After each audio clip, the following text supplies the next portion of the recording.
اور اللہ کے رسول صلی اللہ علیہ وسلم کی عمر بھی قریب قریب برابر تھی سمجھو، یا ہو سکتا ہے کہ حضرت عثمان ذرا بڑے ہوں۔ اللہ کے رسول صلی اللہ علیہ وسلم نے اپنی 2 بیٹیوں کو ان کی شادی میں دیا۔ پہلی بیٹی کو شادی کر کے دیے، ان کا انتقال ہو گیا۔ دوسری بیٹی کو بھی شادی کر کے دیے، ان کا بھی انتقال ہو گیا۔ اللہ کے رسول نے فرمایا اگر میری اور بھی بیٹی ہے تو میں تم کو شادی کر کے دیتا۔ عمر وغیرہ کو اس زمانے میں کوئی خیال نہیں کیا جاتا تھا نا، 18 سال کی لڑکی ہو اور 60 سال کے 55 سال کے ہوں، شادی کر کے دیتے تھے۔ جیسا کہ حضرت عمر نے حضرت علی رضی اللہ تعالیٰ عنہ کی بیٹی سے شادی کی ہوتا تھا، اسی لیے حضرت عثمان کو ذو النورین، اللہ کے رسول کی 2 پیاری بیٹیوں کے شوہر۔ ذو النورین کا مطلب ہے 2 نور والے، 2 نور یعنی 2 بیٹیاں اللہ کے رسول کی، عثمان ذو النورین ان کو کہتے ہیں۔ ان کے زمانے میں شروع کے چند سال بہت اچھے گزرے، بہت فتوحات ہوئی۔ یہودیوں کو پسند نہیں آیا کہ اسلام پھیلتے جاتا ہے دنیا میں ہر طرف، ان لوگوں نے سازش کی۔ یمن کا ایک آدمی تھا، اس کا نام تھا عبداللہ بن سبا۔ عبداللہ بن سبا اس کو بولتے تھے ابن السودا، اس کا ٹائٹل تھا کالی کا بیٹا۔ ابن السودا کا مطلب ہے کالی کا بیٹا۔ اس کی ماں بڑی کالی تھی۔ حضرت عثمان رضی اللہ تعالیٰ عنہ کے زمانے میں مسلمان ہوا، وہ دل میں اسلام نہیں تھا، زبان پر اسلام تھا۔ حضرت عثمان کے خلاف بہت بولتا تھا، ادھر ادھر یہاں وہاں۔ حضرت عثمان رضی اللہ تعالیٰ عنہ کو معلوم ہوا تو حضرت عثمان رضی اللہ تعالیٰ عنہ اس پر کوئی سختی نہیں کی، لیکن مکہ مدینے میں اس کی دال نہیں گلی، کوئی نہیں مانتے تھے، اس کو مارتے تھے تو غلط کہتا ہے، اس لیے مصر کو چلا گیا۔ مصر فتنے فساد کی بستی ہے، وہاں جا کر بولنے لگا دیکھو اللہ نے مجھے بہت باتیں بتائی ہیں، ان میں سے ایک بات یہ ہے کہ اللہ تعالیٰ نے 1000 نبیوں کو بھیجا ہے، اس میں کہ آخری نبی ہیں علی، اس کے بعد ولایت کا سلسلہ ختم ہو گیا، اب اس کے بعد کوئی ولی نہیں آئے گا۔ پھر اس کے بعد حضرت علی کے متعلق کہنے لگا حضرت علی جو ہے نا وہ اللہ ہے، اللہ ہے، حضرت علی کو اللہ کہنے لگا۔ پھر کوفہ میں بصرے میں جا کر بولا دیکھو حضرت علی کا حق، اللہ کے رسول کے بعد ان کے خاندان کے کوئی آدمی رہنا حکومت میں، ابو بکر ظالم حکومت چھین لیے، عمر ایک ظالم حکومت چھین لیے، اب عثمان ہے، ان کو ہٹائے تو ہی حضرت علی کو کسی طرح ہم لوگ خلیفہ بنانا ہے۔ ایسا لوگوں کو جمع کرنے لگا، بیوقوف قسم کے لوگ اس کی بات بھی ماننے لگے۔ اہل بیت کی، اللہ کے رسول کے خاندان کی بڑی فضیلت بیان کرتا تھا، یہاں تک کہ ایک اچھا گروہ جمع ہو گیا تو کہا چلو جائیں گے ان کو ہٹائیں گے، عثمان رضی اللہ تعالیٰ عنہ کو۔ آپ سوچئے پورے صحابہ بھی باقی ہیں، صحابہ کی بڑی تعداد باقی ہے، اللہ کے رسول کے زمانہ بالکل قریب کا زمانہ ہے، یعنی مطلب یہ ہے کہ اللہ کے رسول کے انتقال کے بھی 25-30 سال ہی گزرے ہیں۔ اس میں کیا کیا ہوا جی؟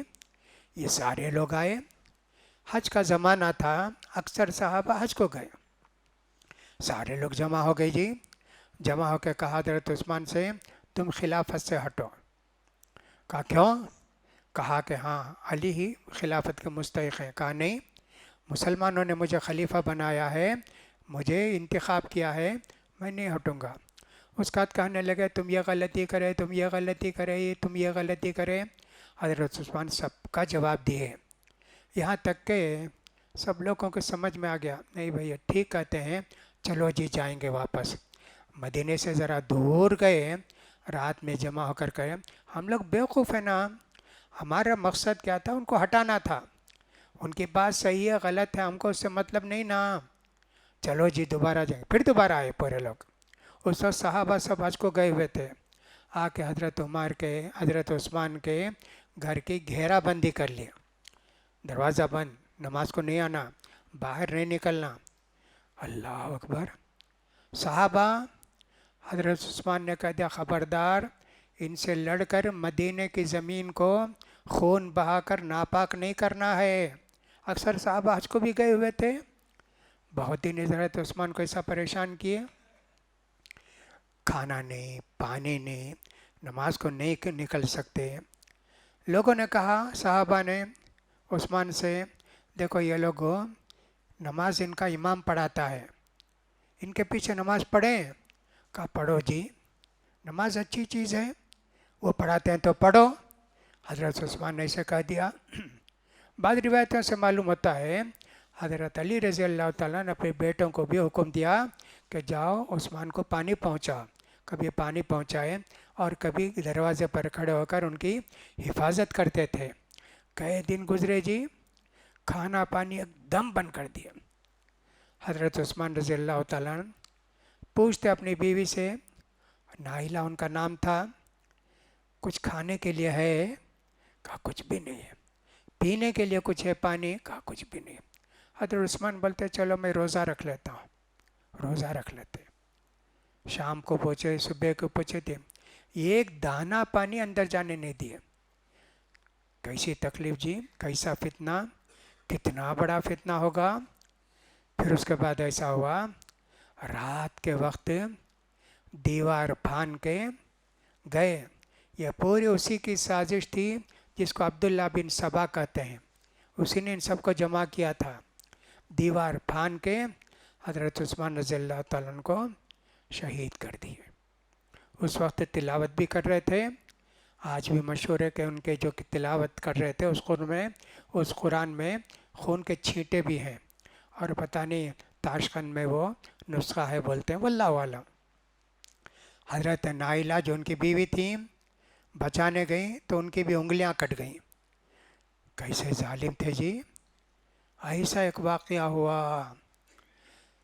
ایک مرتبہ اللہ کے رسول، یہ اللہ کے رسول نے بتایا تھا حضرت عثمان کو۔ کیسے بتائے تھے؟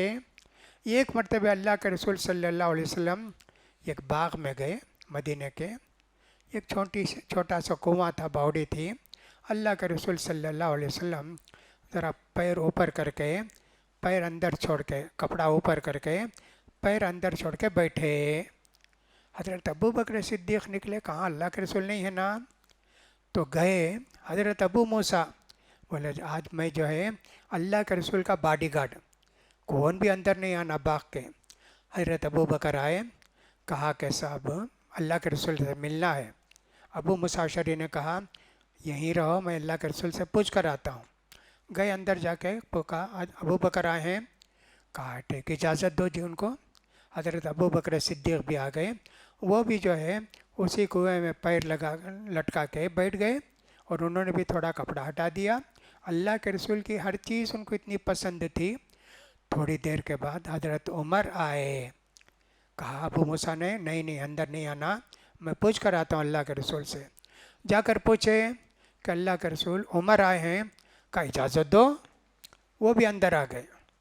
اب تیسری مرتبہ حضرت عثمان آئے، ابو موسیٰ اشعری نے کہا نہیں میں پوچھ کر آتا ہوں۔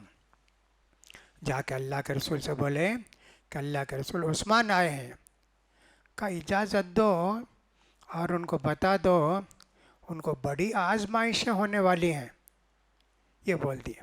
آ کے بتا دیا کہ اللہ کے رسول نے آپ کو اجازت بھی دی، جنت کی خوشخبری سنائی ہے آپ کو، لیکن پریشانیاں مصیبتیں آپ پر بہت آئیں گی۔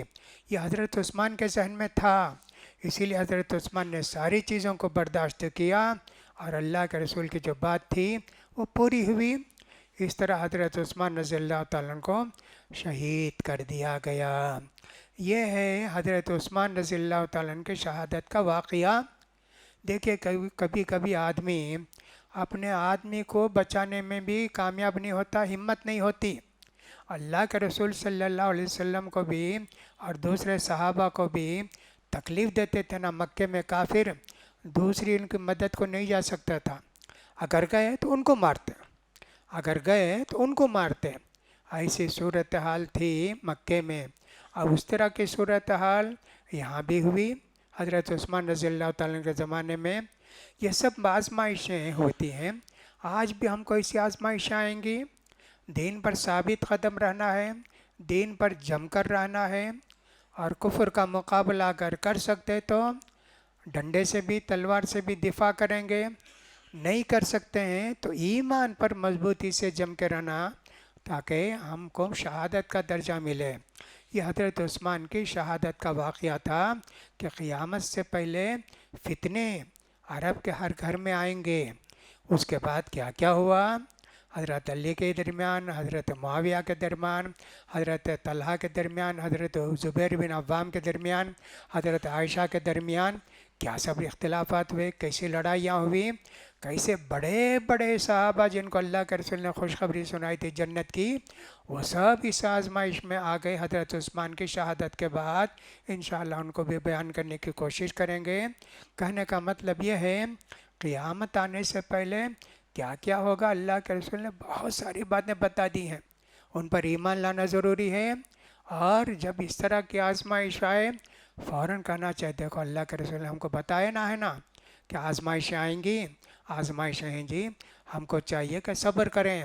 ایک مرتبہ اللہ کے رسول صلی اللہ علیہ وسلم نے فرمایا قیامت کے قریب جی دین پر عمل کرنا اتنا مشکل ہو جائے گا جیسے ہاتھ میں انگارہ لینا، ہاتھ میں انگارہ لینے سے پورا ہاتھ جل جائے گا، جھلس جائے گا، آبلے آ جائیں گے نا، اتنا مشکل ہو جائے گا دین پر عمل کرنا۔ ویسے آج کل بھی ہوتا ہے نا، بہت ساری جگہوں میں نماز پڑھنے کے لیے جگہ نہیں جی، نماز نہیں پڑھ سکتے، کہاں پڑھیں گے؟ گھر میں پڑھو۔ بعض جگہ مسجدوں میں بھی مسجدیں گرائی گئیں، نہیں یہ سب مسجدیں نہیں ہیں، یہاں صرف مندر رہنا ہے، مسجد نہیں رہنا ہے۔ جیسا کہ میوات میں ہوا، نوح میں ہوا ہے نا، ہریانہ کے ان علاقوں میں ہوا نا، اتنی سب تکلیفیں جی، ایسی سب پریشانیاں۔ 20 کلومیٹر تک نوح کے اندر کتنے گھر گرائے گئے، کتنی مسجدیں گرائی گئیں۔ یہ سب آزمائشیں آئیں گی، اللہ کے رسول نے ہم کو بتایا ہے، اس لیے ہم کو پریشان ہونے کے بجائے اللہ سے دعا کرتے رہنا چاہیے، اللہ ہم کو دنیا کے فتنے سے بچا، آخرت کے عذاب سے بچا، یہ دعا ہم کو کرتے رہنا چاہیے۔ اللہ سے دعا ہے کہ اللہ تعالیٰ آزمائش میں ہم سب مرد ہوں کہ عورت ہوں ثابت قدم رکھے، ہمارے ایمان کو بچائے، آزمائش میں بچائے، اللہ تعالیٰ ہمارے ایمان کو پائیدار اور مستحکم رکھے۔ اقول قولی ھذا واستغفر اللہ لی ولکم ولسائر المسلمین فاستغفروہ انہ هو الغفور الرحیم۔